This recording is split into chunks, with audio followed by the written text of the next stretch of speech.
Hello everyone and welcome to today's panel event, AI in Procurement, the Opportunities, Challenges and Ethics. To start, I'd like to cover a few items just so that you know how to participate in today's event. You will have the opportunity to submit text questions by clicking the Q&A button on your control panel, which is near the bottom of the screen. And you may send in your questions at any time during the discussion, and we'll collect these and address them during the Q&A session towards the end of today's webinar. And before we get started, I'd like to introduce myself and obviously the panelists. And so my name is Craig Hendry, and I'm a principal at Efficio.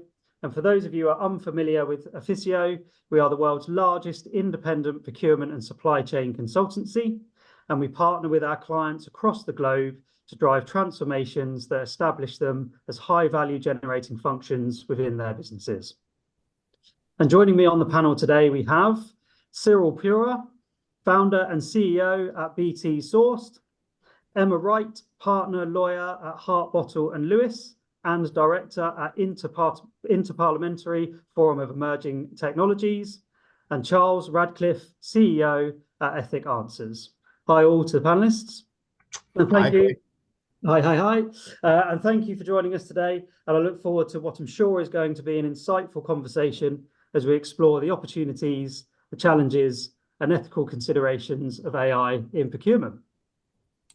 And so, as I'm sure we're all aware, AI is crowding the press and conversations across all industries at the moment. And to open up our discussion, let's just start by exploring some of the opportunities for AI across procurement and how AI is currently having an impact. So to warm up the discussion and to the panel, what do you consider to be the most significant opportunities for AI to positively impact procurement, supply chain, and overall business performance?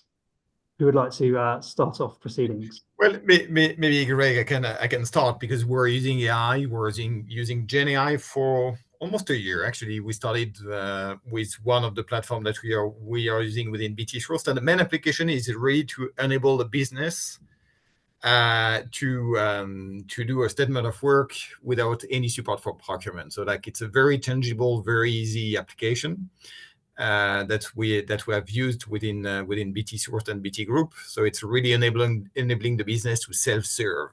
You know, in the past, we used to have 6-step procurement, 7-step procurements, like it's almost like a 0-step procurement. So you can go just like chat with an AI, generate a statement of work, and issue that directly to a supplier. So that's one concrete application on our end. The other application that we have, it's like we have a bot, a negotiation bot, which is now using AI that we have used successfully, which is obviously slightly more complex to use than this self-serve application. So, but that's two concrete application for AI for us that we're using already at scale. Fantastic. And then so we're here there about some of the practical applications, and then to go kind of beyond that, what do you see as some of the opportunities that maybe next steps for BT or next steps for the industry? Well, next step for us, very attracted by machine-to-machine procurement. So, meaning that's our machine will be able to order basically a services, for example, or maintenance services, and our AI will play a role into that. So, meaning that's going to the right suppliers at the right time of the day, at the right location, being able to cut the PO automatically, being able to do the closeout package, and being able to pay it as well. So we can see like it's a very interesting venue that we're like exploring right now. Thank you, Cyril. Is there anything you'd like to add from your viewpoints, Emma, Charles, on the kind of broader opportunities in procurement supply chain? So one of the things I've seen some of my clients doing is who act significantly for the public sector is using their previous bids to generate bids going forward. And that's a really efficient way of doing it because you can now get closed instances of Gen AI. So providing you strip out confidential information, that's a good way of being able to generate a first pass and reduces a lot of the time spent on bid writing. So the other, I think, some of the other interesting pieces are around account management and contract lifecycle management. So how you are getting to grips with compliance with contracts, but then also how you manage suppliers going forward. And so a lot of this can be automated. I think we need to be careful what's Gen AI and what can be automated. And I think sometimes AI gets used and some of it's just automation. But there is a lot to be done and a lot of benefits for active account management. And you've got the tools now on the market to allow that. Thank you very much. And Charles, would you like to add on from your view, from what you're seeing in market too?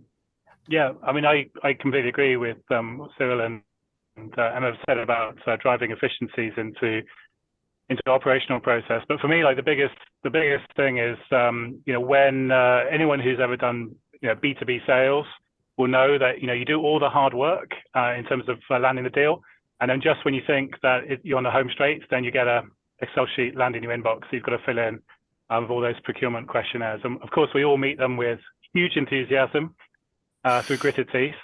And that task is at best copy and paste. And most likely you're going to be spending, the evening just typing things out. So that's exactly the problem that we're solving at EthicsAnswer. And I think that's a good example of a cluster problem where 5 years ago, 10 years ago, that's a very difficult problem to automate because you just can't deal with the complexities of it. But today with Gen AI and being clever with data management, it's exactly the sort of thing you can automate. And I think there's lots of those opportunities, not just when you're onboarding a new customer, a new supplier, but also through the life cycle of procurement management. And to piggyback on what you were saying, Charles, so the interesting piece is I was mentioning that we do statement of work using Gen AI, and we're wondering if the suppliers are answering using Gen AI, which is like a Gen AI to Gen AI. So I mean, that's what will be the result at the end? So what kind of negotiation we will land on, and what does it mean as well on the way like procurement will evolve? So that's a bit of at this stage an unknown territory. It's not very clear if our suppliers are using Gen AI when answering to our own answer, which is coming from this tool, which is using Gen AI to do the statement of work. Brilliant. Thank you very much. And then if I start to think about some of the other topics on the agenda, such as ESG, perhaps this is something that could come your way, Charles. So what kind of potential role do you envisage for AI in the space?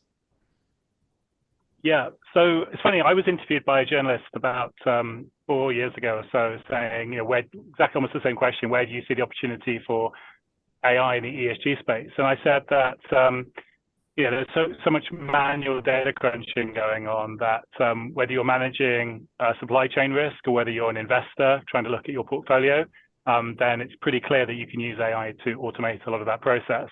And then he followed up with a question saying, where do you think the biggest risk is for using AI in ESG? And I hadn't thought of that at the time. And I answered, well, I think the biggest risk is probably companies using AI to write sustainability reports and to give communications to the market. And kind of the irony, I guess, of that statement for that journalist is that that's exactly what I'm doing now, 4 years later.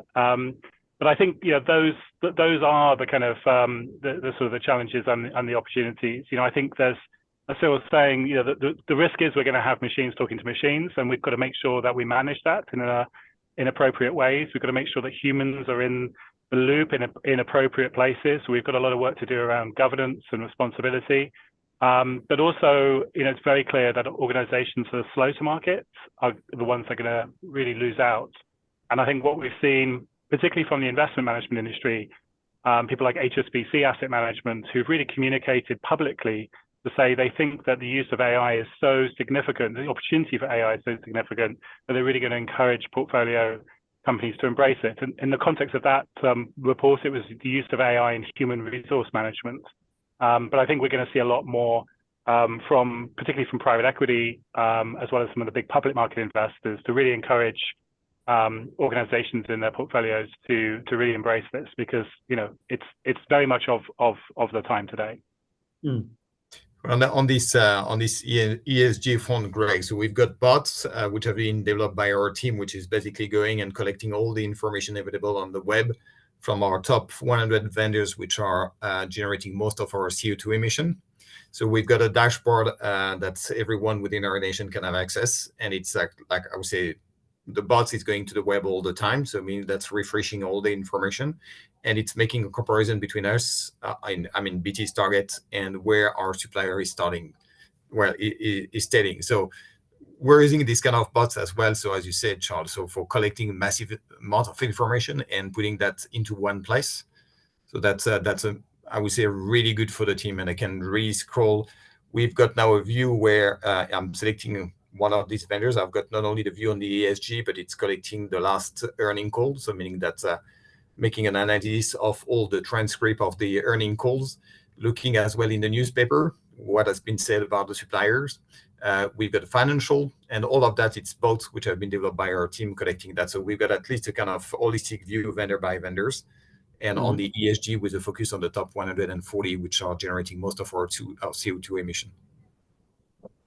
Excellent. And so we're hearing here then around kind of the use of bots for kind of web scraping and information scraping.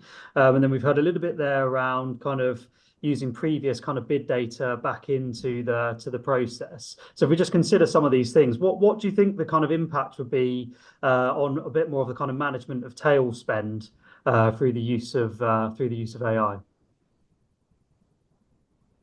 Well, I can take this one as well.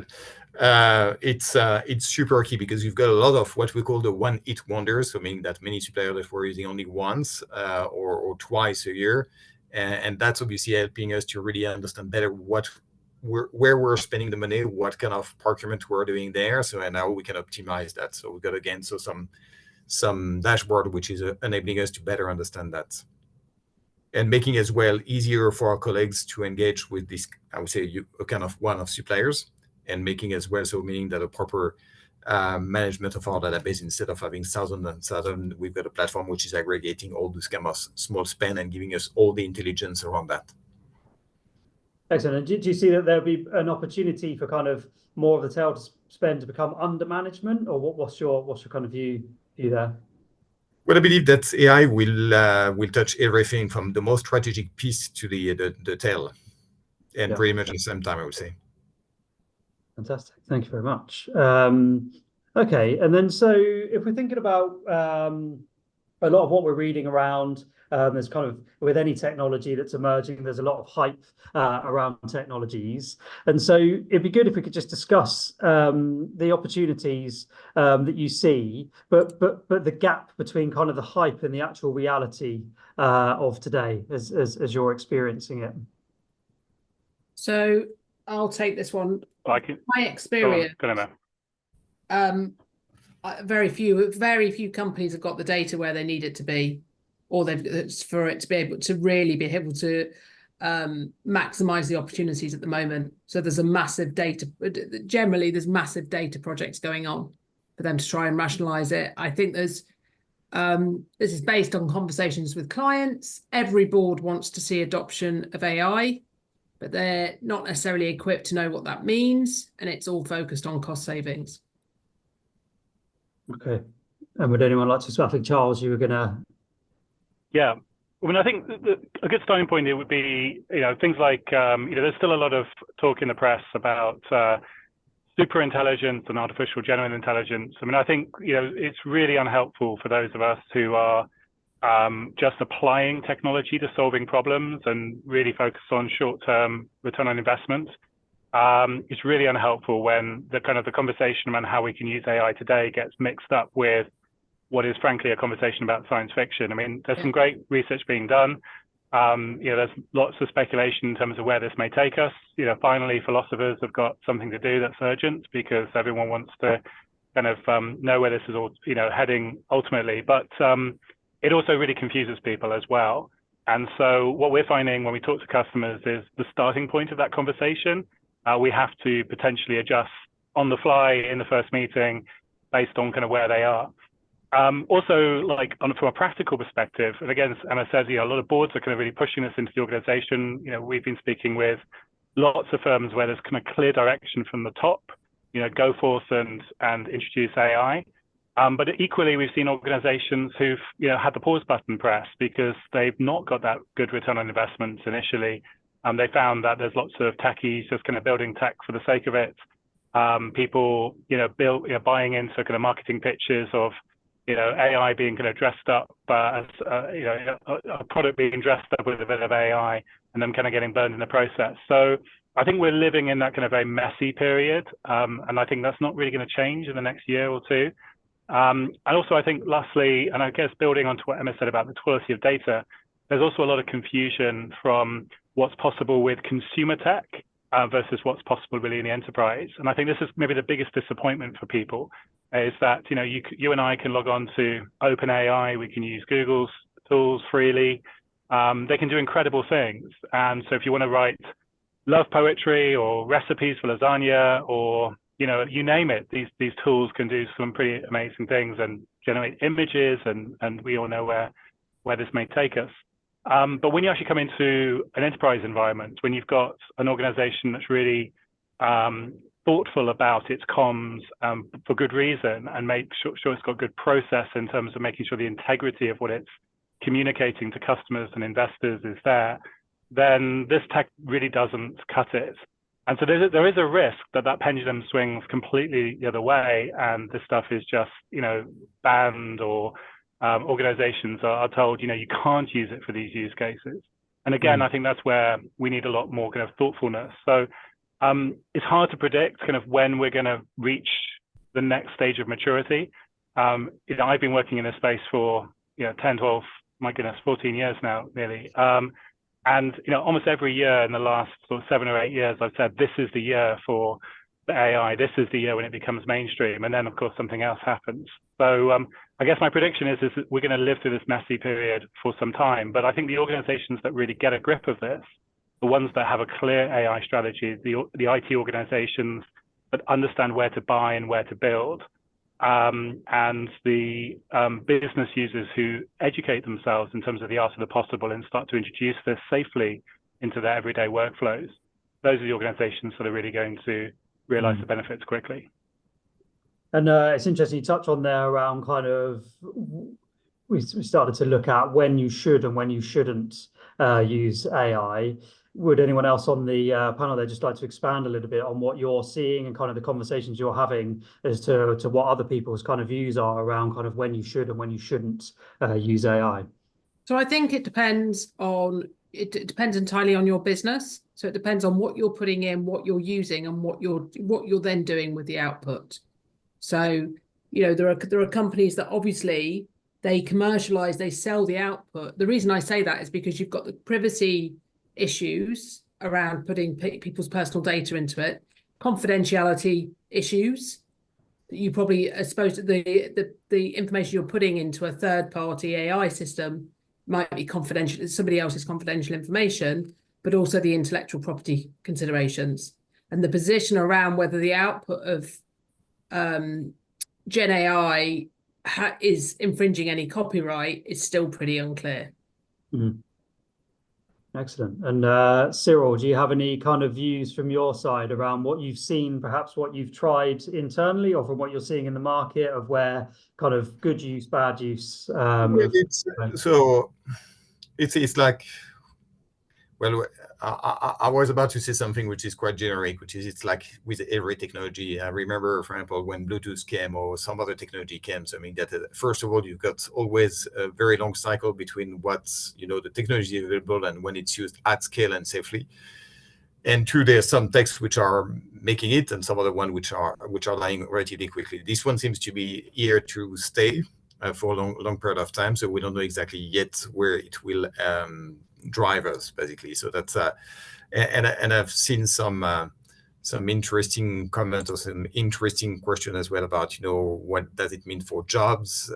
There's always like people tend to say, well, what does it mean for me in the long run? And I would say, instead of being afraid of all this, just embrace it. So that's probably the best way of making sure that you're keeping your value high on the market and making you relevant on that. So learn quickly, so being interested by that, so that's and don't be afraid of it. And thank you very much. And that's a fantastic segue into the next area of questions. So talent strategy remains a focus. And so how do you see AI complementing procurement talent?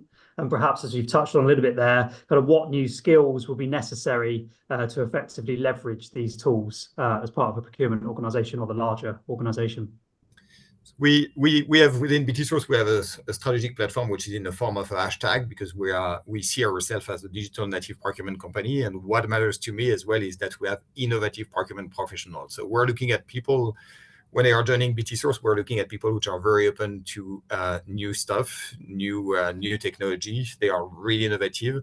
And again, so it's a bit what I was saying just before, not being afraid of the technology, but embracing the technology. And that's what we're looking for in terms of when we're looking for talents. And talents tend to join us as well, because they know that they will be able to try and test all these new techs within BT Source. So we're looking first of all, more than in terms of skills, people which are open to it, people which are innovative and not afraid of it. Excellent. And would you like to offer us your view there, Charles, just on kind of the talent? Yeah, well, it's funny. I pushed something on LinkedIn yesterday about how, I think it was about the NHS and how, I'm seeing the news right now in the UK, the hack that they've had is sort of front page news for good reason. But the NHS is the brand that gets mentioned all the time. But actually, it wasn't them that got hacked. It was one of their key suppliers. And this is the problem. When something goes wrong, the brand that the risk attaches to will be the most recognizable brand. And so we've got a real vendor risk management challenge here. And so what we want is everything that Cyril just said. We want people who are innovative, people who are forward thinking, who understand where this might take us, and obviously can build the right supplier relationships accordingly. But also you want to have people who don't take risks and don't expose the organization to challenges and shortcuts. And that's really, I think, where the human machine combination needs to be focused. We need to get humans to be using all of our great natural capabilities, and we need to focus machines on the things where we get into trouble. And so just taking that example again of filling in the spreadsheet of diligence questionnaire stuff, that's a recipe for disaster. And I think many people on this call today will recognize that with the greatest amount of integrity, with the greatest amount of diligence and hard work, you're going to make mistakes if you're copying and pasting, if you're rekeying in answers time and time again. The nature of that work is such that it just invites mistake. And that's exactly why, if you can focus machines on those types of problems, then we're going to get the best from the relationship between humans and machines. And so is there a view there that the successful implementation, let's say, of AI, do you think that's going to create additional opportunities? Is it going to change the way that teams need to work? Is there a little bit of expansion in that area? Well, I'd say in the long term, I'm very optimistic in terms of where this will take us. In the medium term, I'm very pessimistic where this will take us. More wholesale. In the short term, I'm obviously very optimistic. I do think that it's I guess no great surprise that the chief execs of the big tech companies are all technological unemployment deniers. They all kind of powered out the same argument that tech is just going to increase the number of jobs available. For me, that's a complete nonsense, because the very thing that we're doing is we're trying to understand the things that humans are good at and give that capability to machines. And so I think in the short term, those who are adept will find new opportunities. They'll find the opportunity to progress upwards in organizations, take on more strategic roles. And those who are quick to embrace the technologies will find their careers advance quickly. But in the medium term, I think we have some bigger problems, as a society, as an economy, trying to make this work for everyone on an equitable basis. And hopefully we do that. Brilliant, thank you much. Is there anything you would like to kind of build on at all there, Emma, from the kind of talent side and kind of the human impact? So I think, the general, because my background was, I also built some machine learning tools, and as a founder, and we sold it to a big four. Actually, my experience was it was generally overhyped. But equally, people who have the skills to be able to do it and to look at whatever the services that they're offering as a process and to work out how to optimize the process will always shine through. And Gen AI is just another tool within that. And I think the critical piece is that it's another tool for a human.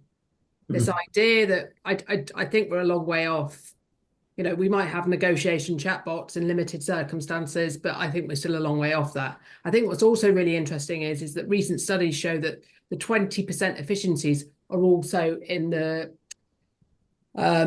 higher professional services jobs as well, so that it will impact lots of different people in different ways. As far as the talent goes, it will be those that have I think jobs will shift to different roles. I also think we've met an inflection point around the amount of data that we're served each day, and that actually tools that allow us to be able to clear that out will shine through anyway. Email is so inefficient now. So I do think we've reached that point as well, that will end up screaming out for lots of this, as Microsoft is banking on.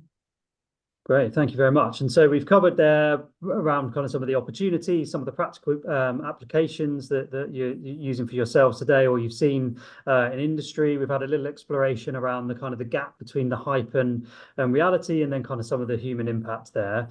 So with the extensive coverage of AI, typically centering around the kind of transformational capabilities, which we've kind of started to discuss here already, it's no surprise that a growing number of organizations are using AI in some capacity to take into consideration the kind of enterprise and consumer kind of piece that you were mentioning before, Charles. So there's obviously some considerations there. So I just wanted to start to explore a little bit more around kind of the challenges from an organizational perspective ahead of during the planning, the implementation, and then any of the procuring side of AI solutions. So it'd be good just to hear your views on what the most prominent challenges are for that kind of planning, implementing, and procuring any AI solutions.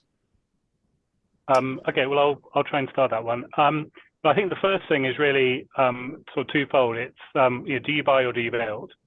And secondly, is this an appropriate use case? And I think organizations are not strong on either of those questions historically. Certainly not to the buy or build. And I've worked in many organizations that have a kind of natural predilection for one or the other. And if you ask around the water cooler, you'll get a lot of dissent as to that's the reason for all of our problems, is because we aren't allowed to buy in tech, or we're not allowed to build tech. So I guess what's the right answer? Who knows? But for me, it's very clear. And as a startup entrepreneur, somebody who's building a very small organization competing with the giants in the industry, we can only afford to build the things which are really core to our business and really differentiating for us.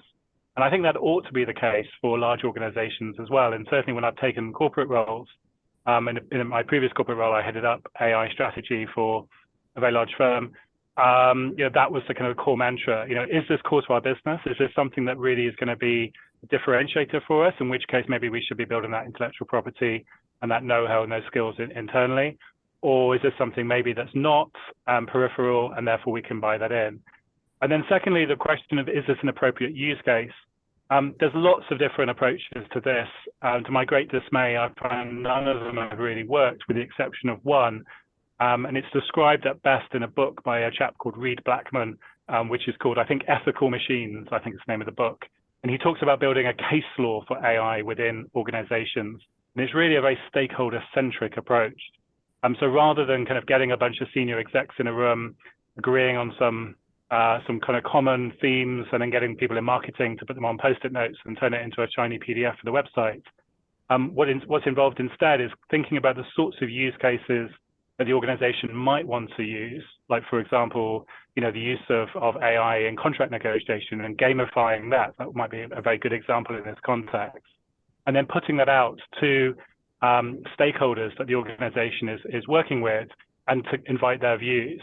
And then very quickly you can determine for your stakeholders whether that's an appropriate use of AI or not. And I think being transparent about that is really important. I've seen quite a few negotiating bots in my time. And I think the ones which are the most successfully implemented are the ones which are very clear that you're not dealing with a human, you're dealing with a bot. And when that relationship has that integrity all the way through that implementation process. And so that kind of case law for AI doesn't mean that you end up with hundreds of potential use cases and hundreds of potential pieces of feedback from stakeholders, you really just need 7 or 10 or so, but sufficiently broad enough so that people who are either engineers in an organization can decide for themselves whether this is an appropriate use case, or indeed whether product people or people in purchasing can decide whether this is something which is going to raise flags from a risk perspective. So I think those are 2 really important disciplines for AI. Everything else, I think, is kind of more classic IT risk management. Yes, there's very important things around data that we have to consider. There's also very important things around compute or efficiency, and also making sure this stuff is in alignment with ESG goals. But for me, those are the 2 most important starting points. If you haven't worked out whether this is an appropriate use case to buy or build, then you're going to get yourself in trouble. And if you haven't worked out whether this is something which is going to cause you problems with stakeholders, then there's lots of case studies out there of organizations, mostly tech organizations, that have got that wrong. And everyone else needs to really learn from that. Brilliant. Thank you, Charles. And just to kind of move over to your side a bit more, Emma, just on kind of key regulatory considerations that need to be taken into account kind of now and in the future. It'd be great just to get a bit of a walkthrough and a bit of insight from your point of view, please. Sure. So there has been 5 years ago, people were taking the view that AI was too niche. We've obviously had and people were looking at it from an industrial strategy actually then, and how they were going to win, countries were going to win for this huge opportunity. Regulation has started coming in. The EU AI Act is the big notable one, which is the first comprehensive piece of legislation that will be implemented in the EU. It's taken a long time to get to this point, and we're still a good couple of years away from full implementation.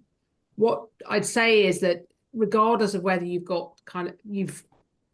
based in the EU or not, or you offer services in the EU, some of the principles are really worth taking on board, because a lot of it stems from AI governance anyway. So establishing your asset registry. The good news is lots of the compliance you did for GDPR can be repurposed, same sort of principles, and applied with an AI context. So if you think about your AI asset registry as your records of processing, for example, and start to know what you've got, and then build in a governance framework if you haven't already got one, because you should be looking at your impact assessments, kind of if you're rolling out AI, what impact that might have. There are other bits of legislation floating around, but the EU is the main one. The EU hopes that's the gold standard. I'm not anticipating, regardless of which colour is elected next week, that we will follow the EU AI Act. I think if it's a Labour government, it will be there will be more legislation, but I still don't think we'll end up with an EU AI Act. But it's still the principles that they start with is still a very useful way of keeping you on the safe side, but of an AI rollout. Great. Thank you very much, Emma. I appreciate that. And then so I'll just kind of send this one your way, Cyril, if that's okay. So where we've heard some of the challenges around kind of use cases, and we've then got some regulatory things to take into consideration. In terms of kind of the process you went through internally, is that kind of resonating with you? Is there anything you would build on to kind of how you started the journey, so to speak, at BT Sourced? Yeah, I would say, and I was listening with great attention what Charles was saying, because what we have in terms of technology, so the intake process that we have the BT Procurement Garage. So we have a team dedicated to that, and what we have digital champion across the organization. So everyone can be a digital champion, and today we've got an issue, and I would like to find a product out there which would solve the issue. And if we don't find it, we've got a team of 7 data scientists and data engineers within BT Sourced that can build it. So it's the way we do it. So it's like very flexible. It's really the team looking at solving an issue. Either they go to the market and then find something which will fit this need, or otherwise we can develop. So that's the way we're doing it. And I know that there's question around the business case. as maybe as crazy it may sound, sometimes I'm not looking at a business case, because it's a big bet that we're making on BT Source side, which is to be this digital native procurement company. So adopting the technology as a cost, being amongst the first one to go into a new tech as a cost, and I'm ready to pay the costs of it, because we want really to be this innovative digital procurement company. Great, thank you, Cyril. Appreciate that. And then, so we've now discussed through kind of the opportunities. We've discussed some of the challenges. We realise that there's some efficiencies and there are kind of positive parts to AI and what you're already seeing already in the industry and yourself at BT Sourced. But I guess it's also important to understand the ethical considerations and responsible use of AI. So the question I have is, with AI having the potential to be so transformational, can you cast a light on any key ethical considerations and what it really means when we say responsible use of AI? Maybe that's your way, Emma or Charles. So there are several big ethical considerations that get talked about. One of them is bias. And that's either that you've designed the AI for certain outcomes, or that actually in the process you're excluding people, or the output means that certain groups are preferred over others. Now, the counter to that is, of course, well, people are biased. But this, Charles talked about the brand issue. There's a massive brand issue that sits with that. So Apple stopped its credit card loan applicant technology when it found that men were approved over women for loans. So there are things that attach to that, and so it's how the algorithm will behave. Other things are around the transparency and the explainability of the AI, and how that do you understand? So particularly where it's a third-party system that you've procured, people refer to it as a black box, because you've not necessarily got able to unpack it and understand how it works, and then to be able to explain to someone. And then, how do people then enforce those rights? And it's the data that you're putting into for example, the data that you're putting into the systems. Can people still enforce their data protection rights? I think a lot of the laws are already around that would mean that you need to consider very carefully your rolling out of AI within an organization. And then it's about making sure the governance is around to make sure that those compliance issues that are already within your business are pulled in to a rollout of AI as well. Charles, did you have other ethical? Yeah, I was just thinking that you kind of made my point for me around the reputational harm attaches to the biggest brands. So in the case of Apple, I think it was Goldman Sachs that was actually responsible for the bias, but it was Apple that will get remembered for that one. So it was Apple branded, wasn't it? So it was, but the fault lay with Goldman. Like the NHS data, it was NHS data. It wasn't the third-party supplier data. Yeah, but you've really got to manage your vendors, and this is the challenge here, because on the one hand you might be introducing one AI system that you built yourself internally and therefore got full control of the governance, and therefore you've got no excuses if it goes wrong. On the other hand, you might be buying from a strategic technology vendor, like a Microsoft or an IBM or that peer group, or you might be buying from a startup like me, and so you've got to somehow manage to build work that can cope with all of those opportunities. Because if you cut out the startups, you will lose a huge amount of opportunity, or you will waste a lot of time spending consulting money trying to customize kind of more generic tech. And if you have a kind of fast and loose, innovative kind of governance framework, you can get yourself into trouble with some of the other vendors you might introduce. So I think this is the number one problem with AI. And it's interesting. It's if you look at kind of AI versus data protection, as you mentioned, Emma, versus cyber risks, what's interesting about these three different domains is they're all kind of evolving in very different ways. And in the case of data protection, we've had very significant data protection rules for 8 years now. But what we're not seeing is a lot of the kind of assurance and audit and the kind of the governance apparatus being built around data protection in the same way that we are seeing around cyber risks and AI risks. we're about to move into the era of a post-regulatory era for AI. So that kind of puts AI in a different trajectory to cyber, where there's no regulations unless you're in China to be compliant to anything. But obviously, there's huge commercial imperative to do so. And so what we're seeing is, I think, the best we can hope for AI is not necessarily, a rinse and repeat of the kind of data protection story. We need to have something which is also taking some of the best that we've seen from cyber risk management. But I think the biggest thing that unites all three is the vendor risk management of all those three is significant.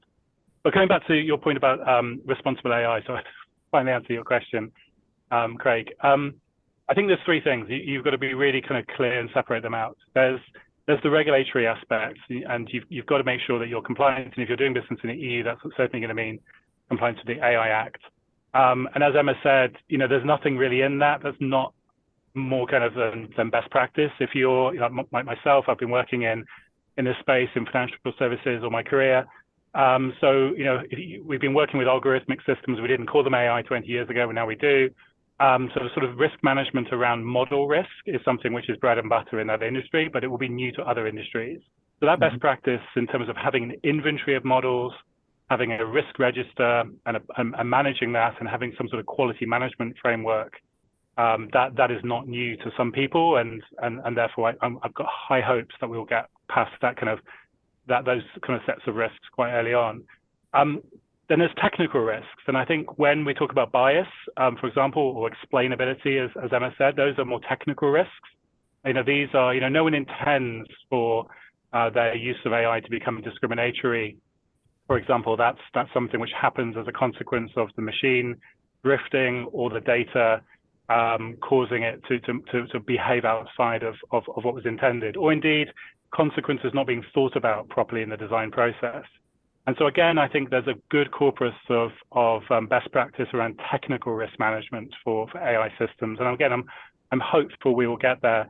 Although certainly I think the best practice that we're going to see in terms of governance apparatus is going to be, in my view, more like what we're seeing in the cyber risk management space as opposed to the data protection risk management space, despite obviously the similarities between data protection and AI given the regulatory picture.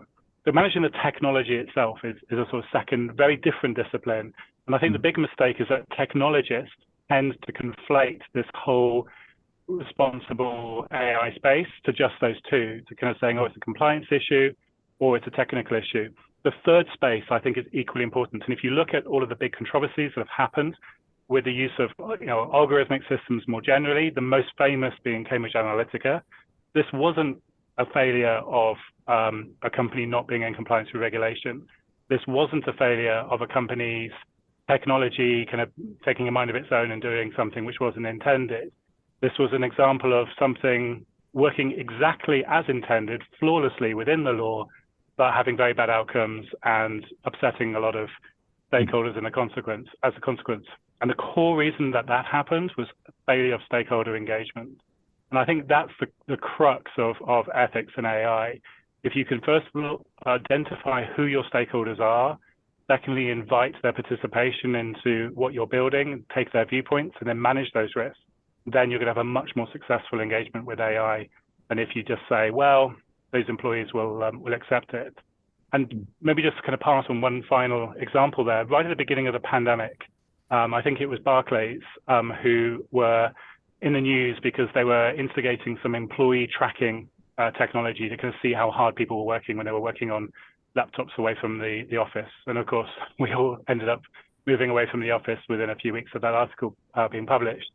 And that was a really good example of a piece of technology that was implemented in a very big, very thoughtful, high quality organization that was within the law, was well engineered, and yet caused outrage amongst its users. And I think it's those sorts of use cases that organizations need to be on guard against causing problems. It's very, very simple to solve if you engage your stakeholders early in the process. Just to add, Hannah, just to jump in, I think when you look at it, I understand what you're saying about cyber, but the risk is when you're putting, so within the law, it's arguable because you should have been doing a data protection impact assessment, and actually DPOs sit there the data protection officers sit there responsible. So I understand what you're saying about cyber, but actually the fines that sit within contracts and supply chain are around data protection. And the Sure, cyber is far I think harder, from a contractual perspective, cyber is far harder to pin on a supplier than a data breach. So yeah, so there's clearly a grey area between those three. Taxonomies are always agree from a legal perspective that they're necessarily the right things. That actually sure. data protection downplays to cyber. But we don't live in a country where, for example, you have to be, cyber essentials, for example, in the UK is an optional. SOC 2 is a commercial decision. Like the reason you would actually go and get certified, the reason that you would engage with the governance apparatus that exists around that industry. I mean, there's some great pen testing companies out there. There's some great certification companies. There's a lot of best practice. You can insure against your risk. You can have third parties who can negotiate for you when you have a ransomware attack. There's a huge apparatus around specifically that cyber risk. But all of that has been driven out of the commercial risk, as opposed to regulation really pushing that. Because of the data protection fines. And I think I think we've got some. What we don't see is we don't see those same apparatus of governance around data protection by itself. The cyber focus is quite different. And if I may, just one more point in terms of the cost of cyber, I think we're going to see something much more like this around AI.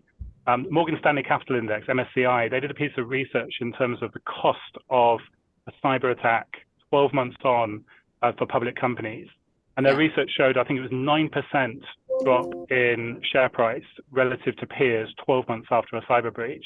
And so that's also another reason why investors are really pushing companies to be high on cyber. And I accept data protection costs are part of that, but there's also a whole bunch of other reasons why cyber is very costly for organizations. I'm just going to cut across there. And I knew when we were organising the webinar today that we would come hard pushed for time. So I'm really appreciating the debate there. But I do want to make sure that we've got some time for the Q&A section as well. I've seen some of the questions coming in. Just Craig, on a very practical way. So I put in the comment section, so in the chat section, the responsible tech policy from BT. So we do everything by the lens of this.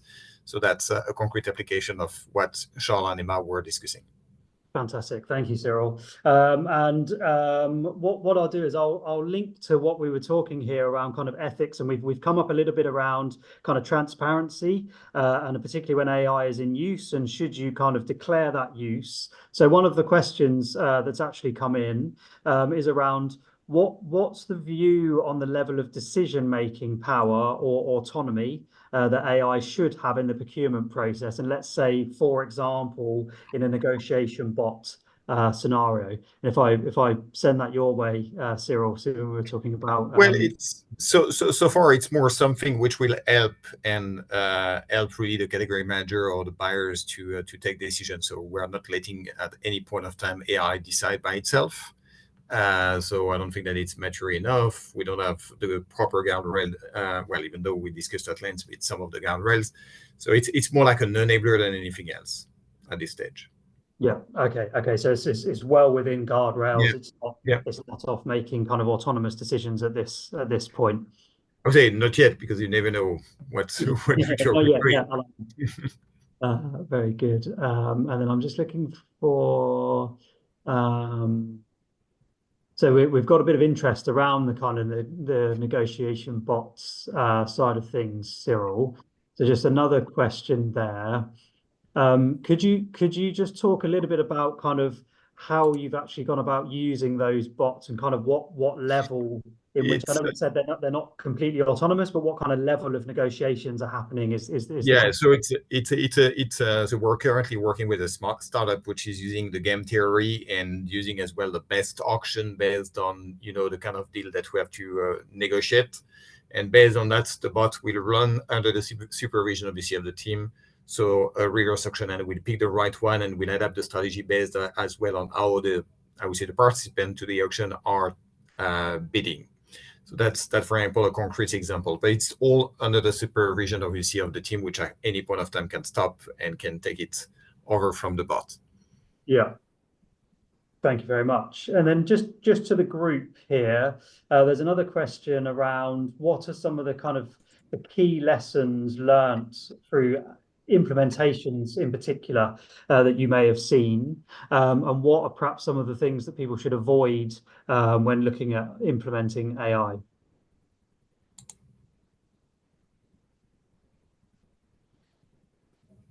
Anyone want to jump in? Yeah, well, again, or at least with a BT source perspective. So what I was saying is that the way we are taking and selecting the technology within BT source, there's always like a digital champion. So the digital champion will start to use the tech and try after that to convince his or her peers to go for this tech. And if he or she has convinced enough people, so we can implement that. So the great stuff here is that it's not like me choosing a tech and imposing that onto the team. It's the team picking the tools which they need to work, and that is probably the best. Well, so far, it's from my experience, it's the best way of doing it. So that's in that case, the adoption will work way better than if I'm making the decision. Okay, fine. And then we've got a question here, Charles, around the kind of impact on the electricity demand, etc., from kind of widespread adoption of AI. So if you could make a comment on what you're seeing there. Yeah, I literally just typed an answer to Kevin's question while Cyril was talking. So yeah, I mean, I've answered in the chat. If you Google an article I wrote a couple of years ago, which is I think Zoom versus Teams, which is more energy efficient, then there's like a kind of a very kind of easy guide to like the issues there, and it's the simple kind of starting point is virtual backgrounds. You know, is a kind of piece of AI that I think all of us have used. But actually, probably very few of us think about what that means in terms of how much harder your computer has to work. And I would say that's a kind of a really good entry example into this kind of whole space of energy efficiency and computation, because the truth is, from a pure energy perspective, a lot of these things might be a lot more energy efficient to offshore. And because, you know, us humans are actually very energy efficient at doing all sorts of complex tasks that we're now throwing towards AI. It's now become possible to do with AI. It's been possible to do it at scale with AI. But again, I think that's maybe one of the areas, energy efficiency might be one of those areas in the future where we start to think about where humans might still be more appropriate use. So yeah, it's a very, very interesting space. But like was the case with kind of Bitcoin 6 or 7 years ago, when no one really cared about the energy cost of it, now it's very much front of people's minds. I think the same is true of the AI space right now. Well, and the same is true as well about the video about cats and dogs. Yeah. Which are the most popular videos. So bear in mind that maybe everything that you're sending to friends and family every day. Very good. And another question that's come in just related to when we were talking around kind of Apple. So the question here is, what else have you seen go wrong with the application of AI, and why did that go wrong? So you've got examples of the Microsoft bot hallucinating and becoming racist after 24 hours, where they put it out. And there's various examples, particularly with Gen AI, around the hallucinations. So it's essentially that these chatbots can become bigoted or more extreme or discriminatory the more they're used. That's the real issue. The algorithm and how the bias is, that's been around for a long time, really. There's an overlay, of course, because now under GDPR, having a decision made in relation to you, you can ask for a human to step in. So, and that's when it comes to being able to understand and know that AI is being used to be able to challenge that. But I think for me, one of the best examples was I think it was Canadian Airlines example of where they'd instigated a kind of a chatbot with very few guardrails that could have learned from previous conversations with, and so it had obviously learned to be empathetic. It had learned to kind of make all sorts of kind of common sense decisions, which was fascinating. But when someone basically asked if they could rebook a flight due to a bereavement, the bot came back with a very kind of compassionate, very human answer. which then the company tried to wriggle out of. And again, these examples, just like kind of Ford with the Pinto from 50 years ago, unfortunately, because we're right in this time of AI, these examples like Taybot from Microsoft and Goldman Sachs, Apple, and Canadian Airlines, these are the examples that are going to persist and be used in business school case studies and computer science case studies in many years to come. With the McDonald's thing, I think it's a really, really, really interesting failure, because it's absolutely exactly the place you would want to put AI, but maybe they just got their timing wrong, because they were using kind of 2018 technology. And so, if you were using 2022 technology or 2024 technology, they might have actually had a better crack at that. But it's exactly the sort of place that you would absolutely put a human, and indeed, those sorts of examples are exactly where humans are placed today, and exactly the sorts of place where a machine should be able to do a really thorough job, because that type of service that McDonald's is providing is not a service where human touch is particularly valued. But of course, if you look at the kind of the upscale example of McDonald's, the high class restaurants, that's exactly the sort of place where human touch is very much part of the experience, essential for the experience.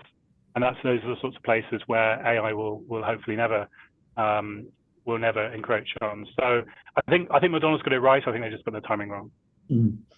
Excellent. Thank you, Charles. I think we've got time for one more question. So someone's asked here around considering because we talked about kind of bids and how we could use bid data in the process and then use AI to our advantage in that space. So considering the high confidentiality of bids where vendors offer differential rates to perhaps different clients and in different scenarios, AI perhaps runs a risk of potential data leaks. What's the view of the group here of how we can solve for potential issues like that, or what are some of the guardrails that could be put in place to help combat that kind of issue? Because I was the one that raised it, so I think you need to be there's a whole point around what you're putting in. So there's still a lot of handling that will need to go in and how you're feeding and what you're stripping out. So I do accept that's a risk. And then if you're using a third-party vendor, the terms of that. So if it is, Copilot that's absolutely locked down and it's in a walled garden, there's no leakage of the data, then that's far less risky. Then obviously you can't have it that it's going into the training data set, which is a lot, particularly on the consumer offerings, is what's happening. So I think there are ways around it, but that's why the human has to remain in the loop to be sensible, and it actually becomes a tool as opposed to copy and paste. It produces a good first draft. Brilliant, thank you. And I think we haven't really talked about agentic AI in the last hour, which is the kind of the new thing of 2024 that everyone in the tech world is getting excited by. But that sort of use case is an exact place that you might want to build an agentic system. And frankly, I think of no one else better than Efficio to probably help think through these issues and the guardrails. So Craig, you're probably the best person to answer that question, not us. Yeah, no, I was posing out to the group. Good to get an opinion, and I would agree with what's been said. It's looking at making sure that the way that the data is going to be used is understood before anything is put into any system, ChatGPT or other, to make sure that there's a level of training given internally, or training maybe a leveling up of understanding of what's actually happening in the background of the technology before putting in any sensitive. And your overall AI governance should be pushing that down anyway. That there are those kind of guardrails across the organisation. Excellent. Anything you wanted to add on to that last point, Cyril, just around kind of so whilst I do understand the question, using your phone to take a picture of your screen, sending the email to a wrong guy, so meaning that there's tons of way of leaking information, by the way, or being too chatty at a coffee can be as well. So it's not just AI, so meaning that it's all the time that we have to be on top of the game when it comes to confidentiality. Yeah. Brilliant. Thank you very much. Okay, I would just I'll just like to then move into kind of to closing out the webinar. Thank you very much, Emma, Cyril, Charles, for the insightful discussion today. And thank you everyone for attending today's webinar. You will receive a follow-up email within 24 to 48 hours with a link to view the recording of today's webinar. And again, thank you very much for joining us today. Thank you very much for our panelists. I hope you've enjoyed the discussion and I hope you enjoy the rest of your evening. Thank you very much. Thank you. Cheers. That's great. Thanks, everyone.